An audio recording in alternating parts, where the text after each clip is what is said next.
প্রতীকের তালিকা সংশোধন করে শাপলাকলি যুক্ত করেছে নির্বাচন কমিশন। নির্বাচন পরিচালনায় বিধিমালায় সংশোধনী এনে বৃহস্পতিবার এই সংক্রান্ত প্রজ্ঞাপন জারি করা হয়। এতে সই করেন ইসির সিনিয়র সচিব আখতার আহমেদ। গত জুনে নিবন্ধন আবেদনের সময়ে শাপলার পাশাপাশি কলম ও মোবাইল ফোন চেয়েছিল এনসিপি। পরবর্তীতে দুই প্রতীক থেকে সরে এসে কেবল শাপলাতেই জোর দেয় দলটি। তবে রাজনৈতিক দলের জন্য তৈরি করা প্রতীক তালিকায় শাপলা না থাকায় এনসিপির আবেদন বরাবরই নাকচ করে দিয়েছিল ইসি।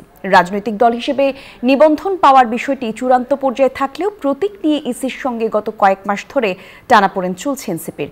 গত 19 অক্টোবর প্রতীক পছন্দের শেষ দিন ছিল, তবে সে সময়ও শাপলা ছাড়া অন্য প্রতীক নেবে না বলে জানায় এনসিপি। অবশেষে আজ প্রতীকের তালিকায় সংশোধন আনল ইসি।